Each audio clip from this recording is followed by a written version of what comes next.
अस्सलाम वालेकुम, ये this is Jawad and welcome back to another video. तो आज की इस वीडियो में डिस्कस करेंगे कि हमारे पास इंग्लिश क्लास 12th का जो पेपर है वो किन टॉपिक से आएगा और आपने किन टॉपिक से फोकस करना है। चैनल पे नए हो तो सब्सक्राइब कर लो, वीडियो को लाइक भी करो, शेयर कमेंट भी करो। तो चलो वीडियो को स्टार्ट लेते हैं। यहाँ पे हमारे पास मॉडल पेपर में ओपन कर लेता हूँ, जो कि आप लोगों ने पहले भी देख लिया होगा, लेकिन मैं आप लोग को इसमें से इंपॉर्टेंट टॉपिक्स का बता देता हूँ कि जो जो आपने जिन पे ज़्यादा फोकस करना है। बाद में हम मज़ीद और वीडियोज़ में बाकी चीज़ें डिस्कस कर लेंगे। अच्छा, इसमें से जो मेन इंपॉर्टेंट चीज़ें हैं कि आप लोगों का जो क्वेश्चन 2 है वो 28 नंबर का होगा, जिसमें कंप्रीहेंशन आएगी आप लोगों के पास। पहली चीज़ तो ये हो गई। उसके बाद हमारे पास जो 8 क्वेश्चन आएंगे, वो जो भी होते हैं ऊपर से आप लोग देख के लिख सकते हो, इसलिए इसमें इतना कोई ज़्यादा आप लोग के पास मसले की बात नहीं है। तो इसमें आप लोग के पास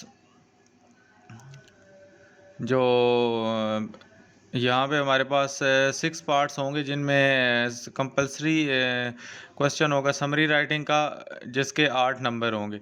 अदर पार्ट्स जो होंगे उनके 4-4 नंबर होंगे, और वो बिल्कुल आप लोग की जो करिकुलम है उसके साथ अलाइंड होंगे। अच्छा, आगे हम देखते हैं, जिसमें हमारे पास स्टेंजा वगैरह आ जाएंगे। इसमें भी अगेन आप लोग को वो आप लोगों से उनकी थीम्स वगैरह, central ideas, figures of speech, ये चीज़ों के क्वेश्चन पूछेगा। इसी तरह हमारे पास जो इसका बी पार्ट होगा, इसमें से नैरेटिव लिटरेचर के रिलेटेड क्वेश्चन पूछ लेगा, और इसके 6 नंबर होंगे। तो ये आप लोगों को पता होना चाहिए कि ये जो क्वेश्चन नंबर पार्ट बी आएगा, ये आप लोग का नैरेटिव लिटरेचर से ही आएगा। तो इसकी हम आगे प्रैक्टिस चीज़ें कर लेंगे। अच्छा, सेक्शन सी जो है, इसमें बच्चे पूछते हैं क्या आएगा। तो इसमें हमारे पास जो है आप लोगों को एक आर्गुमेंटेटिव, या फिर डिस्क्रिप्टिव, या फिर एक्सपोइट्री ऐसे आप लोगों को आ सकता है। ये तीनों किस्म के ऐसे आप लोगों को आ सकते हैं। कोई ज़रूरी नहीं कि आप लोगों को एक क्वेश्चन पेपर में आपने देख लिया तो तीनों टाइप के आप लोगों से टॉपिक्स पे ऐसे पूछ सकता है। और क्वेश्चन जो 5 होगा, इसके 3 पार्ट्स होंगे, ए बी सी पार्ट्स होंगे। और इसमें अगेन आप लोगों ने पार्ट ए में क्या लिखना होगा, आप लोगों ने री राइट करना होगा एक अनसीन पैसेज को आफ्टर रिमूविंग 5 ग्रामेटिकल एरर्स। तो क्वेश्चन नंबर 5 के पार्ट ए में आप लोगों ने क्या होगा, ग्रामेटिकल एरर्स निकालने होंगे। तो एरर्स के लिए आप लोगों को कौन कौन सी ग्रामर करनी है, verb, noun, pronoun, adjective, spelling mistake हो सकती है, preposition, article, conjunction, adverb, punctuation, और बाकी आइडेंटिकल आइटम्स। इनसे बाहर आप लोग का ये एरर नहीं होगा। आप लोग को verb, noun, pronoun, adjective, spelling mistakes, preposition, article, conjunction, adverb, punctuation या आइडेंटिकल आइटम्स वगैरह आप लोगों से इनके एरर ज़्यादा चांसेस है कि आपसे पूछ सकता है। इसके बाद जो पार्ट बी होगा आप लोग का, ये पार्ट बी आप लोग का क्वेश्चन 5 का आ गया। इसमें से आप लोग को 5 use of any 5 of 7 idioms, आप लोग को 7 ईडियम्स दिए जाएंगे। आपने उनके मीनिंगफुल आइडियोमेटिक सेंटेंसेस बनाने हैं। तो ये इडियम्स आपको कोई भी आपने इनकी प्रैक्टिस कर लेनी है। और जो पार्ट सी होगा, ये पक्का पक्का आप लोग को नरेशन से क्वेश्चन आएगा। 5-5 नंबर के तीनों क्वेश्चंस हैं। पहले क्वेश्चन में आप लोगों ने क्या काम करना होगा, रीराइट करना होगा ग्रामेटिकल एरर निकाल के। दूसरा जो पार्ट है इसमें इडियम्स है, और तीसरा जो पार्ट है इसमें नरेशंस है। क्वेश्चन नंबर 6 जो होगा, इसमें आप लोगों ने रिपोर्ट कंपोज करनी होगी। टॉपिक वगैरह आप लोगों को दे दिया होगा। और यहाँ पे वो कहता है कि format and body will have allocation of 4 marks. 4 number आपको फॉर्मेट के मिलेंगे, 4 नंबर बॉडी के मिलेंगे। मतलब बॉडी में आप लोगों के पास इंट्रोडक्शन होगा, रिपोर्ट की फाइंडिंग्स होगी, कंक्लूजन होगा, और ऊपर जो पैटर्न होगा उसमें आप लोगों को पता है कि आप लोगों का जो ऊपर रिपोर्ट राइटिंग का सारा पैटर्न है उसको भी उसके भी नंबर हैं। इसके बाद क्वेश्चन नंबर 7 जो है, ये आप लोग को पैसेज से क्वेश्चन आएगा, जिसमें 6 आप लोगों को ब्लैंक्स दी जाएंगी। तो आप लोगों ने ये जो ब्लैंक्स हैं ये किससे फिल करनी है, transitional devices of cohesion, coherence, adverb, adjective, verbs, इन सारी चीज़ों से आप लोगों को ये ट्रांजिशनल डिवाइसेस आएंगी आप लोगों को। तो उम्मीद है ये आप लोगों को क्लियर हो गया होगा कि क्या क्या चीज़ें आपको आ सकती हैं इन पार्ट्स में, किन किन ग्रामेटिकल टॉपिक्स से रिलेटेड। ज़रूरी नहीं कि एक में आपने मॉडल पेपर में देख लिया तो वही आएगा। तो ये बात हो गई टॉपिक्स की। तो एमसीक्यूज़ में आप लोगों के लिए कोई चेंजिंग नहीं है, जो 2024 का पैटर्न चेंज हो गया था। इसमें अगेन आप लोग को वही एमसीक्यूज़ मिलेंगे, आप लोगों ने इनको देख लेना है। अगर ये वाला मॉडल पेपर भी आपने नहीं देखा तो कम से कम इसको अभी फिल कर लो, और ये इसी टाइप के आप लोगों को एमसीक्यूज़ आएंगे। एमसीक्यूज़ के भी टॉपिक्स में आप लोगों को बता देता हूँ, जिसमें ये देखो यहाँ पे करेक्ट रिलेटिव प्रोनाउन, आप लोगों को इसी तरह नाउन प्रोनाउन की ये करेक्शन से आप लोगों को एक क्या आएगा एमसीक्यूज़। ये देखो करेक्ट रिलेटिव प्रोनाउन। इसी तरह जो दूसरी हमारे पास आ गई है फिल इन द ब्लैंक्स, इसमें आप लोगों ने क्या काम करना है, यहाँ पे आप लोगों को इन चीज़ों के बारे में पता होना चाहिए। ये जो कम्युनल अपील है, नेशनल अपील है, और ये सारी चीज़ें। इसके बाद जो तीसरी है, इसमें वो क्या कहता है कि आप लोगों ने अप्रोप्रिएट ट्रांजिशनल डिवाइसेस लगानी है। तो अगेन आप लोगों ने को इसमें ट्रांजिशनल डिवाइसेस के बारे में पता होना चाहिए। इसके बाद यहाँ पे अंडरलाइन वर्ड इज़ एन, आप लोगों को रेफरेंसेस का पता होना चाहिए, वेदर इट इज़ एनफ और ए क्रॉस रेफरेंस, इन सारे रेफरेंसेस का पता होना चाहिए, तभी आप करेक्टली आंसर कर सकोगे। तो ये इस ब्लैंक्स का ये कहाँ से आ सकती है, आपको रेफरेंसेस से आ सकती है। इसके बाद अगली जो है, ये आप लोगों की वर्ड के मीनिंग आप लोगों से पूछा जा सकता है। वर्ड मीन्स मतलब वर्ड मीनिंग आप लोगों को पूछा जा सकता है, ये सिनोनिम। इसके बाद यहाँ पे हमारे पास ये आप लोगों को लेजेंड, एपिक वगैरह इन सारी चीज़ों के बारे में भी पता होना चाहिए। इसके बाद जो अगले एमसीक्यूज़ आते हैं वो यहाँ पे आप लोगों को करेक्ट सेंटेंस आप लोगों को लिखना है। उसके बाद जो हमारे पास है मीनिंग ऑफ अंडरलाइन वर्ड आप लोगों को पता होना चाहिए। इसके बाद हमारे पास द मोस्ट अप्रोप्रिएट वर्ड, यहाँ पे गलत वर्ड दिया होगा तो आप लोगों ने अप्रोप्रिएट वर्ड यूज़ करना है इसको रिप्लेस करने के लिए। इसके बाद हमारे पास अगेन यहाँ पे एक्सप्रेशन को अप्रोप्रिएट वर्ड से आप लोगों ने रिप्लेस करना है। और आर्टिकल्स आप लोगों को आने चाहिए। यहाँ पे कोई आर्टिकल लगेगा या कोई भी नहीं लगेगा, ये भी पॉसिबिलिटी हो सकती है कोई भी ना लगे।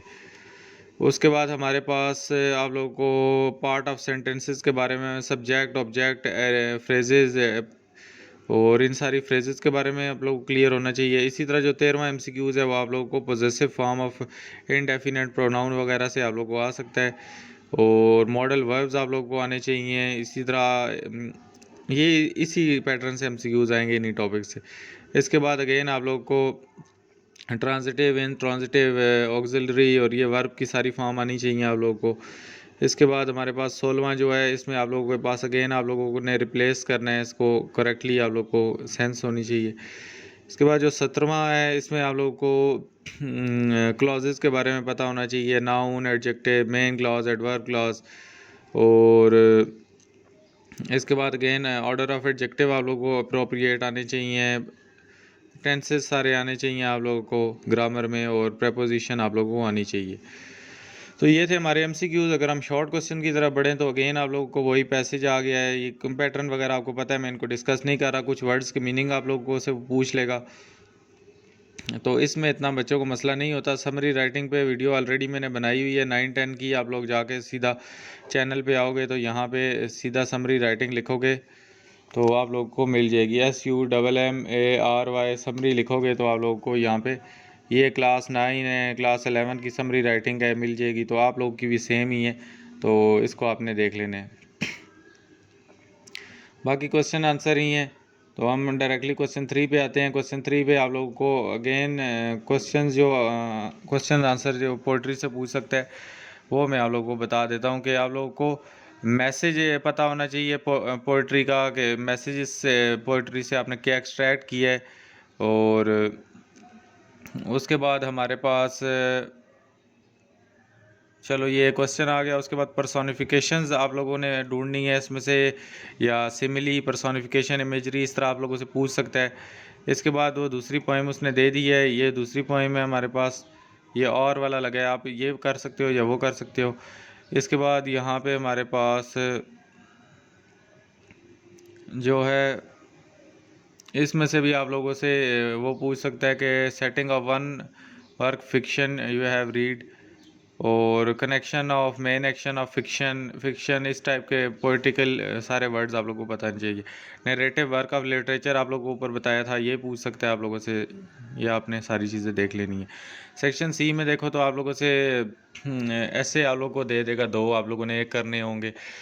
जिसमें रूरल वर्सेस अर्बन लाइफ और वुमेन एम्पावरमेंट है, ये दोनों ही इंपॉर्टेंट है, इनको भी देख लेना है आप लोगों ने। साथ में आप लोगों को हेडिंग्स दी हुई हैं, आपने इनके रिलेटेड ऐसे लिख देने हैं। क्वेश्चन 5 का ऊपर मैंने आप लोगों को बता दिया था, जिसमें आपने एरर्स निकालने हैं, एडवर्ब वर्ब ये सारी ये ग्रामेटिकल कंडीशंस के। इसी तरह इसका जो बी पार्ट है, इसमें इडियम्स के आपने सेंटेंसेस बनाने हैं। अच्छा, यहाँ पे फिल इन द ब्लैंक्स करनी है, तो सेंटेंसेस बनवा सकता है, ब्लैंक्स फिल करवा सकता है, तो आप लोगों को क्लियर होने चाहिए। इसके बाद यहाँ पे change the following into direct form of narration, direct indirect आप लोगों को आने चाहिए। अगेन इस पर मेरी वीडियो बनी हुई है, अगर आप देखना चाहते हो तो यहाँ पे सीधा आके डायरेक्ट लिखोगे तो आप लोग को ये सर्च बार है, ये आपके मोबाइल में नहीं है तो कंप्यूटर पे खोल दो, तो ये आप लोगों को इंग्लिश 10 डायरेक्ट इनडायरेक्ट, तो 14 मिनट की वीडियो है, वही इनडायरेक्ट डायरेक्ट होते हैं, ग्रामर वही होती है सारी क्लासों के लिए। और कोई नीचे बच्चा ये ना बोलने लग जाए ये तो 10 क्लास के हैं, तो ये आप लोग के भी यही होते हैं। उसके बाद अगेन आप लोगों ने रिपोर्ट इधर लिखनी होती है, आप लोगों की रिपोर्ट्स में ये चीज़ें पॉइंट्स इंक्लूडेड होने चाहिए। और आखिर में आप लोग को फ्यूचर टेंस में इसको आप लोगों ने क्रिएट करना है। आय वाज है तो विल से हो जाएगा सारा काम, विल शैल फ्यूचर का उन्हें देख लेना है इसमें। तो ओवरऑल अगर एमसीक्यूज़ के टॉपिक आप दोबारा पूछो तो वही चीज़ें हैं जो मैंने ऊपर बताई हैं, ये वही टॉपिक्स हैं, यहाँ से ही एमसीक्यूज़ आएगा, इससे बाहर नहीं आएगा। पहले एमसीक्यूज़ में आप लोगों को वही फंक्शन ऑफ प्रोनाउंस और एंटीसीडेंट रिलेशनशिप आप लोगों को पता होना चाहिए। दूसरा जो एमसीक्यूज़ है इसमें again themes present in literature का पता होना चाहिए। तीसरा जो एमसीक्यूज़ है इसमें ट्रांजिशनल डिवाइसेस वगैरह के बारे में पता होना चाहिए, कोएन कॉम्प्रिहेंशन वगैरह सारी चीज़ों के बारे में। इसी तरह क्वेश्चन नंबर 4 जो है आप लोगों को एनाफोरिक और कैटाफोरिक रेफरेंसेस के बारे में पता होना चाहिए। ये मैं हाईलाइट कर रहा हूँ, ये टॉपिक्स नहीं पता तो सीधा यूट्यूब पे जाके सर्च करके इनको पढ़ लो एक बार। उसके बाद अगेन यहाँ पे आप लोगों को मीनिंग्स आने चाहिए कॉन्टेक्स्ट के, वही आप लोगों से पूछ लेगा। इसके बाद आप लोगों को जेन्स ऑफ लिटरेचर आना चाहिए, जिस तरह फिक्शन है, नॉन फिक्शन है, poetry, legend, one act play, यही ग्रामर के टॉपिक्स हैं। ये मैं आप लोगों को इधर हाईलाइट करता जा रहा हूँ, इनको देखते जाओ। इसके बाद अगेन आप लोगों को सिंपल इन्फेरेंसेस बनाने आने चाहिए। इसके बाद जो अगला कहता है कि again meaning of difficult word से आप लोग को एमसीक्यूज़ आएगा 8वां, और ये यहाँ से ही नहीं टॉपिक से एग्जैक्टली आएगा, कल देख लेना आप लोग। इसके बाद जो 9वां एमसीक्यूज़ है अगेन आप लोग को मीनिंग्स निकालने होंगे, डिफ़िकल्ट कोई वर्ड दे दिया होगा उसके। इसके बाद करेक्ट स्पेलिंग से आप लोग को अगला एमसीक्यूज़ 10वां आएगा, जिसमें आप लोग को कॉन्टेक्चुअल क्लूज़ के बारे में पूछ सकता है या फिर इडियोमेटिक एक्सप्रेशन वगैरह कोई दे देगा। और जो अगला एमसीक्यूज़ है अगेन 11वां, इसमें से आप लोग को use of a an the, तो ये जहाँ भी एप्लीकेबल होते हैं ये आप लोग को पता होने चाहिए। जो 12वां एमसीक्यूज़ है वो नाउन, फ्रेजेस, क्लॉजेज वगैरह से पूछेगा। 13वां एमसीक्यूज़ इंडेफिनिट प्रोनाउन से पूछेगा। और 14वां जो है function of all modal verbs जितने भी हैं पूछेगा। 15वां जो है रेगुलर इरेगुलर वर्ब से पूछेगा। और जो 16वां एमसीक्यूज़ है वो परफेक्ट पार्टिसिपल से आप लोगों को पूछेगा। इसके बाद जो 17वां एमसीक्यूज़ है वो एडवर्बियल फ्रेज वगैरह से पूछेगा। और 18वां एमसीक्यूज़ जो है ऑर्डर ऑफ एडजेक्टिव्स से पूछेगा। इसी तरह जो 19वां एमसीक्यूज़ है वो आप लोगों से फ्यूचर कॉन्टीन्यूस परफेक्ट और परफेक्ट कॉन्टीन्यूस टेंसेस से पूछेगा। इसी तरह मतलब पूरा फ्यूचर टेंस कर लो, क्योंकि उसका आप लोगों का आखिरी क्वेश्चन भी है कुछ सेक्शन बी का। तो इसके बाद जो 20वां क्वेश्चन है ये आप लोगों से प्रपोजिशन वगैरह का पूछेगा, preposition of time, movement and direction. और 21 बस अब यहाँ पे क्वेश्चन नंबर हमारे पास ये ख़त्म हो गए। ये हमारे पास जहाँ से मैंने पूरा ये हाईलाइट कर दिया है, इसको किसी और कलर से कर देता हूँ। तो ये आप लोग का क्वेश्चन नंबर 2 है, ये क्वेश्चन नंबर 2 है। इसमें आपने जो जो चीज़ें करनी है वही शॉर्ट क्वेश्चंस वगैरह पूछेगा, intensive strategy, scan the text. और ये आपका सेक्शन 20 शुरू हो गया, वही समरी राइटिंग वाला। यहाँ पे जो आगे चीज़ें होंगी वो मैं आप लोग को बता दूंगा। क्वेश्चंस के आंसर ही आप लोगों ने करने हैं, एक समरी राइटिंग सीख लो इसमें। और बाकी यहाँ पे क्वेश्चन नंबर 3 पे हम आ जाते हैं डायरेक्टली। तो क्वेश्चन नंबर 3 में अगेन पोएम की आप लोग को थीम वगैरह आनी चाहिए। उसके बाद लिटरेरी टेक्निक्स और पर्सोनिफिकेशन, एलिट्रेशन, ये सारी चीज़ें आप लोगों को रिकॉग्नाइज़ करनी आनी चाहिए। पूछ लेगा कि इसमें कौन सी पर्सोनिफिकेशन यूज़ हुई है, एलिट्रेशन कौन सी लाइन में यूज़ हुई है, तो ये आप लोगों से पूछेगा। तो इस लिहाज से तैयारी करोगे फुल नंबर कल आप लोग के आ जाएंगे। इसके बाद plot, theme, tone, point of view के बारे में आप लोगों को पता होना चाहिए। और क्वेश्चन नंबर 4 में अगेन ऐसे वगैरह आप लोगों से पूछ लेगा। इंट्रोडक्टरी पैराग्राफ आप लोगों का क्लियर होना चाहिए फुल मार्क्स लेने के लिए ऐसे में। और उसके बाद की आइडियाज़ होने चाहिए जो कि आप लोग के जो इंट्रोडक्शन है उसको सपोर्ट करें। इसके बाद सेपरेट पैराग्राफ यूज़ करने हैं आप लोगों ने ईच आइडियाज़ के लिए। और उसके बाद हमारे पास ट्रांजिशनल डिवाइसेस भी यूज़ कर सकते हो आप आइडियाज़ को कनेक्ट करने के लिए। और आखिर में आप लोगों ने पैराग्राफ की जो आखिरी पैराग्राफ है उसमें टोटल उसकी समरी, सेंट्रल आइडिया वगैरह और सपोर्टिंग आइडियाज़ लिखोगे तब आप लोगों को फुल नंबर मिलेंगे। ये मैंने साथ साथ आप लोगों को पूरा एक तरह का फुल पैकेज पैटर्न बता रहा हूँ। इसके बाद कन्वर्जन ऑफ ग्रामेटिकल ग्रामर आप लोगों को सारी आनी चाहिए कि वही फ्यूचर टेंस का ज़्यादा इधर है। इसके बाद क्वेश्चन 5 का ये है जो कि आप लोग को करेक्शन आएगा, correct the form errors, text के जो एरर हैं वो आप लोग को या तो सेंटेंस का स्ट्रक्चर होगा वो गलत दिया होगा, या कन्फ्यूजन होगी एडजेक्टिव और एडवर्ब के दरमियान आप लोग को कन्फ्यूज़ कर देगा, या फिर एरर्स दे देगा पंक्चुएशन के, स्पेलिंग के। तो इन सारी चीज़ों को आपने देखना है कल। उसके बाद जो इसका इसमें आप लोग को यूज़ ऑफ प्रोनाउंस के बारे में पता होना चाहिए। और रूल्स ऑफ वही use of a and the, ये लाजमी देख लो, ऊपर भी बता चुका हूँ। यूज़ ऑफ एडवर्ब्स का पता होना चाहिए। इसके बाद हमारे पास जो क्वेश्चन 5 का बी पार्ट है इसमें आप लोगों के पास अगेन करेक्ट स्पेलिंग वगैरह से पूछ लेगा और इडियोमेटिक एक्सप्रेशन आप लोग को दे देगा, फिल इन द ब्लैंक्स या सेंटेंसेस बनाने के लिए दे देगा।